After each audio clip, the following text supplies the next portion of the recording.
Ce dossier est né dans des conditions quand même pour le moins assez étonnantes, et notamment les conditions dans lesquelles a été arrêté le sénateur Dada, puisque pendant une semaine, on ne savait pas très bien où il était, pour ensuite avoir été mis en garde à vue pendant près de 15 jours, puis ensuite avoir été inculpé et mis en détention, pose en effet une première série de questions.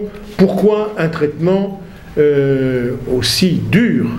D'ailleurs, je précise que le procureur lui-même a reconnu que la première semaine posait un très sérieux problème de droit, puisque c'est une arrestation dont on ne sait pas d'ailleurs si elle était de la responsabilité du ministre de l'Intérieur ou du ministre de la Justice, qui pose même d'ailleurs une question de validité de la procédure elle-même. Donc un traitement qui nous semble, je dirais, inutile, brutal.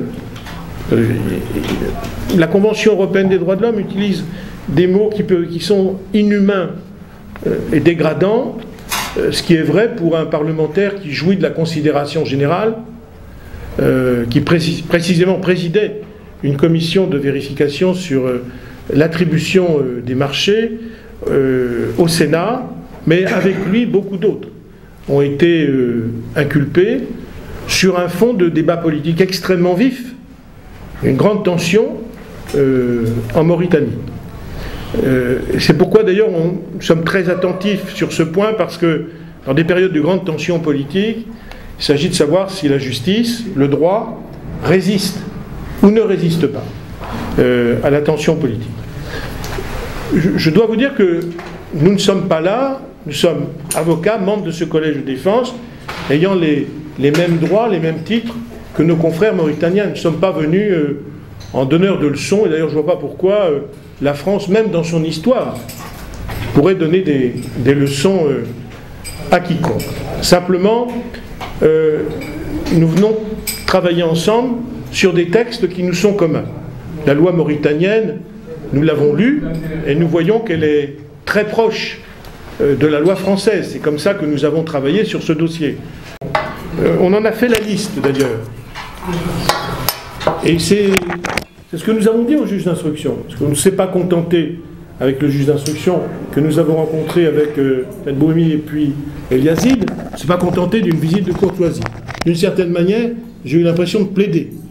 Je dois dire qu'il nous a accueillis avec, de manière très correcte.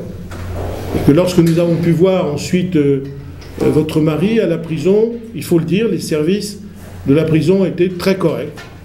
Et nous avons effectivement, après une période d'attente et de téléphone, nous a permis effectivement de le rencontrer au parloir, porte fermée. Donc les paroles étaient confidentielles. On l'a trouvé d'ailleurs en bonne forme, je dois vous le dire, très combatif.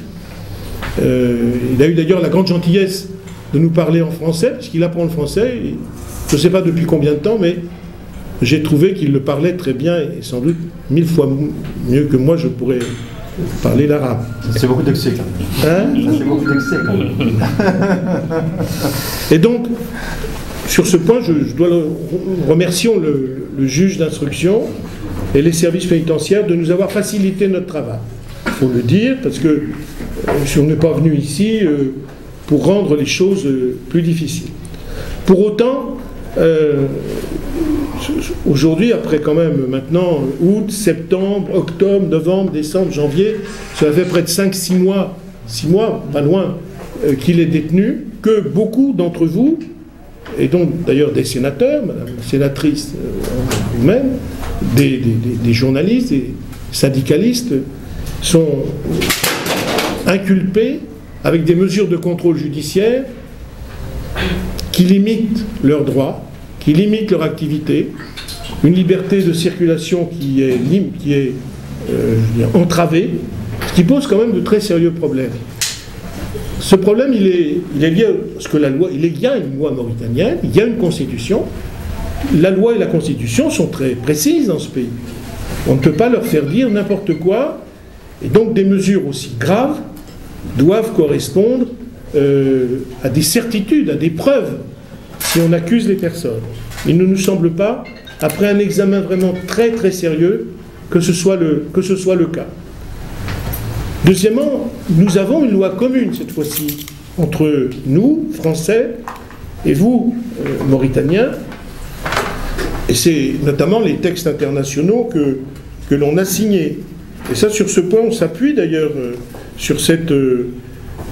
Il existe une convention franco-mauritanienne en matière de justice qui date de 1962. Ça, c'est notre loi commune. Donc, c'est pas les Français qui viennent dire aux Mauritaniens voilà ce qu'il faut faire, mais les Mauritaniens pourraient dire aux Français voilà ce qu'il faut faire. C'est notre loi commune. Donc, c'est pas une ingérence de quelque nature que ce soit, c'est notre loi. Et il y a le pacte relatif aux droits civils et politiques, signé en 1966 à l'ONU. Alors, c'est non seulement notre loi commune, mais c'est une loi avec beaucoup d'autres États. Où il y a aussi le traité qui nous unit sur l'Organisation internationale de la francophonie. Et dans le préambule de ce traité, il y a toute une série de dispositions sur les libertés fondamentales, sur les droits démocratiques, sur l'indépendance de la justice. La Mauritanie est signataire avec l'Union européenne, donc indirectement avec nous, des accords de Cotonou en 2000. Et le préambule des accords de Cotonou en 2000 contiennent toute une série de prescriptions en matière de droits, de libertés fondamentales et d'exercice de la vie démocratique. Il y a même, et Alexis l'a trouvé, un accord entre la Cour de cassation française et la Cour suprême de Mauritanie sur, je cite, la protection des droits fondamentaux. Et par ailleurs, la Mauritanie participe aux travaux de la Commission africaine des droits de l'homme et des peuples qui d'ailleurs doit se réunir ici en avril. Donc voilà les textes sur lesquels nous avons travaillé. La loi mauritanienne et l'ensemble de tous ces textes.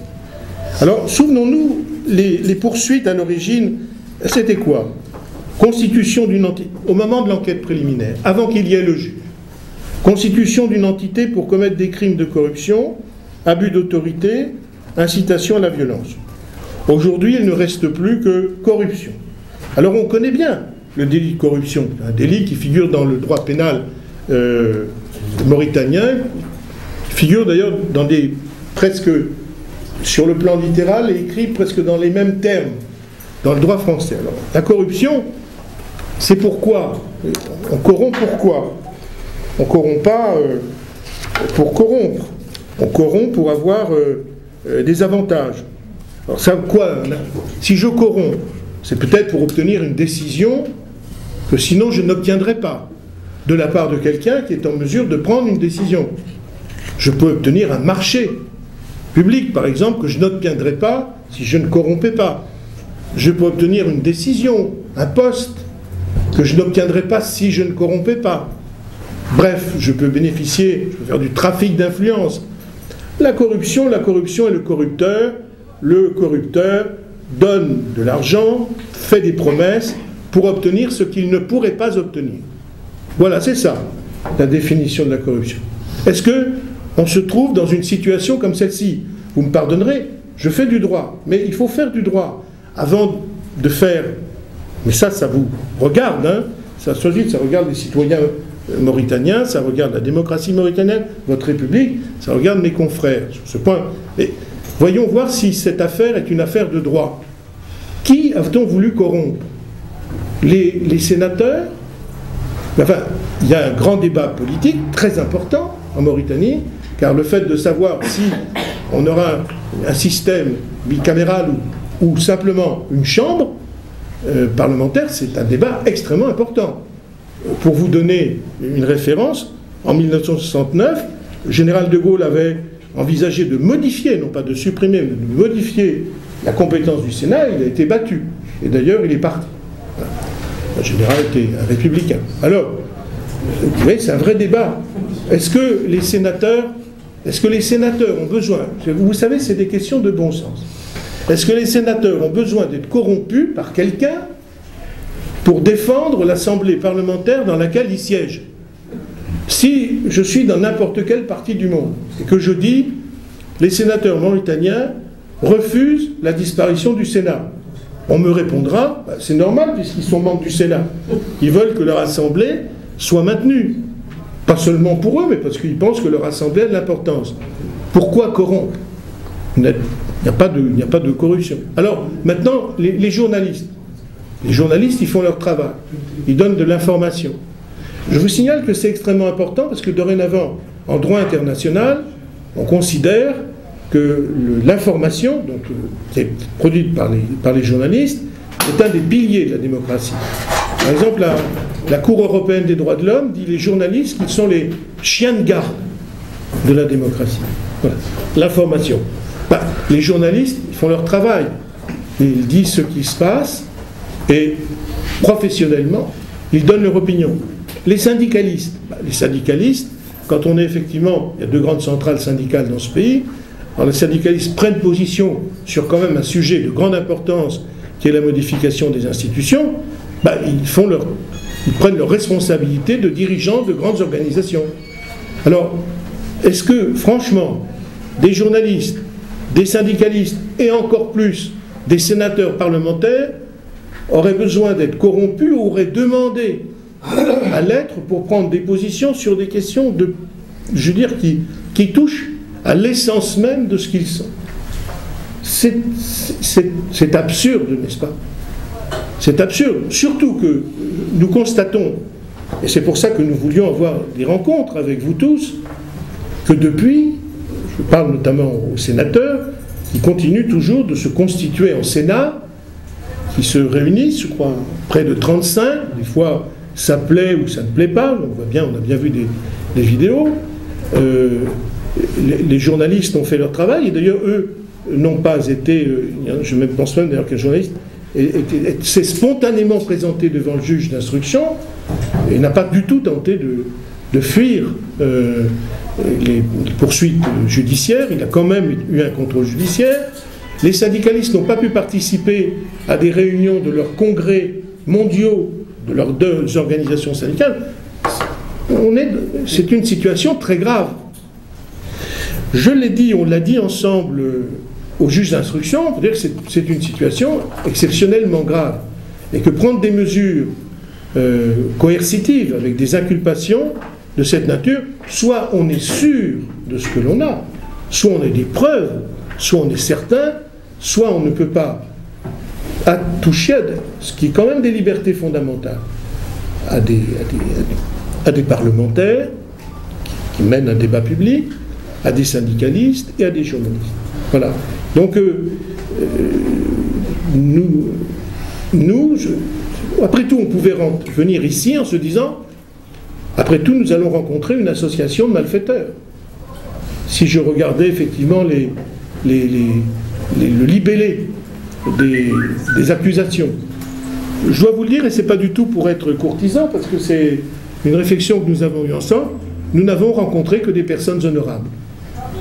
Nous n'avons rencontré que des parlementaires qui défendaient. Je ne veux pas rentrer dans ce débat politique qui est spécifiquement mauritanien, mais en tout cas, ce dont je suis sûr, c'est que les parlementaires qui défendent leur assemblée, qui défendent une conception des institutions, on est d'accord, on n'est pas d'accord. Le gouvernement, la présidence peuvent être d'accord ou pas d'accord. Là, on a compris qu'ils n'étaient pas d'accord, mais c'est une position purement politique qui est prise par les parlementaires. Idem sur le plan professionnel par les journalistes ou les syndicalistes. Il s'agit donc de personnalités honorables, nous le répétons, et qui ont tous de commun d'avoir manifesté à un moment donné une position commune sur une grande question publique.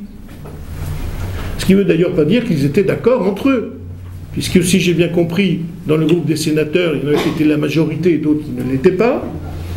Les syndicalistes, sur ce point, avaient eu effectivement dans le passé des positions qui étaient celles de syndicalistes, pas toujours en accord avec le pouvoir ou d'autres avec lesquels ils se trouvent aujourd'hui mis en cause, et bien sûr les journalistes. Alors, la situation fait que si il n'y a rien dans le dossier qui manifeste en tout cas que le délit de corruption soit composé. Ou alors il faudrait dire que l'on a voulu corrompre des personnes pour acheter leur conscience. C'est ça. C'est pas la corruption pour avoir un marché, c'est pas une corruption pour avoir un poste, ce ne serait pas une corruption, non. Et que nous avons donc acquis la conviction qu'il n'y avait rien à acheter parce qu'il n'y avait rien à vendre et que c'est un pur débat public, c'est un pur débat démocratique et qui, selon nous, au regard de la loi mauritanienne et des traités internationaux de la Mauritanie, ne peut se régler qu'à travers le débat démocratique et qu'on ne peut pas faire supporter à la justice pénale un débat qui doit être mené ailleurs avec d'autres méthodes et qui doivent être respectueuses du droit des uns ou des autres. Voilà ce dont nous sommes convaincus aujourd'hui et il est important à ce stade, et nous l'avons dit au juge d'instruction hier, qu'il était utile aujourd'hui que chacun prenne ses responsabilités. Aujourd'hui, l'information judiciaire non seulement n'a fait apparaître aucun élément matériel de l'infraction, mais d'une certaine manière, elle démontre que le dossier est vide. Si le dossier est vide, il faut effectivement mettre un terme rapidement à cette information judiciaire, car la nature des poursuites et surtout la nature des personnalités mises en cause pose un très sérieux problème dans la vie démocratique de la Mauritanie, qui a besoin d'unité, qui a besoin de stabilité, qui est un pays qui connaît quand même des situations économiques et sociales extrêmement difficiles, qui se trouve aussi confronté dans la grande région du Sahel à des moments très difficiles. La Mauritanie, qui est, je le dis on le dit en tant qu'avocat français, et Mauritanie qui est notre allié et qui est notre ami, il ne faut pas que cela continue.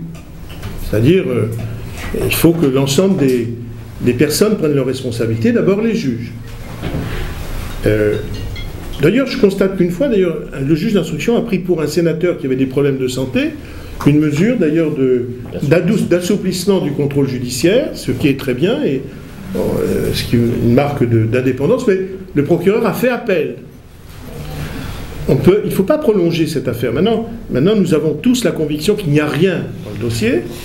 Beaucoup d'organismes à l'extérieur de la Mauritanie s'interrogent, nous interrogent, pour dire alors qu'en est-il de ce dossier? Parce que ça semble étonnant, vu encore une fois l'identité des personnes. C'est très bizarre. On a le sentiment que tous ces gens qu'on a réunis là, qu'est-ce que ça veut dire? Une inquiétude qui est née. Ça explique d'ailleurs pourquoi une délégation du Comité des droits de l'homme des Nations Unies est allée rencontrer en détention le sénateur Ougada. Et puis il y a le Comité des travaux, c'est quoi? Sur les détentions. Oui, les détentions arbitraires de la qui a écrit d'ailleurs, qui a fait effectivement, qui a demandé des explications. Donc on voit bien que, et puis d'autres aussi s'inquiètent et s'intéressent et souhaitent que lorsqu'on reviendra, que ce soit qu'on aille à Bruxelles, ou qu'on aille à Genève, ou qu'on aille à Paris, nous demandent de dire qu'est-ce que vous avez pu constater, qu'est-ce que vous savez du dossier, veuillez nous renseigner. Et je crois que surtout il faut maintenant agir, et cela bien sûr ça ne peut se faire qu'à l'intérieur du collège de défense avec nos confrères et amis du barreau de Nouakchott, c'est de prendre acte qu'il n'y a aujourd'hui rien dans ce dossier, qu'il faut interrompre cette procédure parce que si elle se poursuit, c'est une injustice qui sera chaque jour un peu plus grave, et que c'est non seulement une atteinte aux droits des personnes, mais c'est une atteinte aussi à leur honneur, puisque monsieur le sénateur Ougada dit moi je ne veux pas sortir. Je n'ai jamais vu ça dans ma vie, d'ailleurs, une personne qui est en détention dit je ne veux pas sortir parce que c'est mon honneur avant ma liberté. Vous voyez, voilà, pas des paroles de personnes corrompues, ça. Mon honneur avant ma liberté, je vous laisse ce soin d'apprécier. Donc nous allons voir comment dans les semaines qui viennent, tous ensemble, nous allons déposer une demande de non-lieu général pour l'ensemble des personnes mises en cause. Alors, on va le faire tous ensemble avec beaucoup de conscience professionnelle, de manière très stricte, comme des juristes doivent le faire, pour que d'abord les juges mauritaniens, mais aussi tous ceux qui voudront s'intéresser à l'affaire, et notamment tous ces organes que je citais, ait une exacte appréciation de ce qu'il y a dans le dossier, plus exactement que le dossier est vide. En finir, peut-être, avec des poursuites judiciaires qui aujourd'hui ne nous semblent plus du tout justifiées. En attendant, d'ailleurs, nous l'avons dit au juge d'instruction, rien ne l'empêche, d'ores et déjà, de prendre des mesures d'annulation du contrôle judiciaire. Madame la sénatrice, vous votiez la loi, mais vous pourriez peut-être avoir envie de chanter, et vous ne pouvez ni la loi ni chanter maintenant. Vous ne pouvez plus rien faire. Bon, voilà. Donc c'est pour plein de... Tout le monde se trouve dans cette situation aberrante, et un journaliste, il a besoin d'aller et venir, sinon il ne peut pas faire son travail, et les syndicalistes ont besoin de sortir du lieu. Donc cette situation ne peut plus durer. Et on le dit, elle ne peut plus durer, car elle est contraire à la loi mauritanienne, elle est contraire à la Constitution, elle est contraire aux engagements internationaux de la Mauritanie, et je le dis avec beaucoup de fermeté, pas en donneur de leçons, je le dis en tant qu'appartenant à un pays qui considère que la Mauritanie est un pays allié, je dis bien allié, et un pays ami. Ce que nous nous autorisons à dire, les avocats mauritaniens seraient tout à fait autorisés à le dire à la France si des situations comme celle-ci existaient. Ça s'appelle la réciprocité et l'amitié. Voilà ce que nous allons faire en rentrant et ce que nous allons faire bientôt ensemble vis-à-vis du juge d'instruction.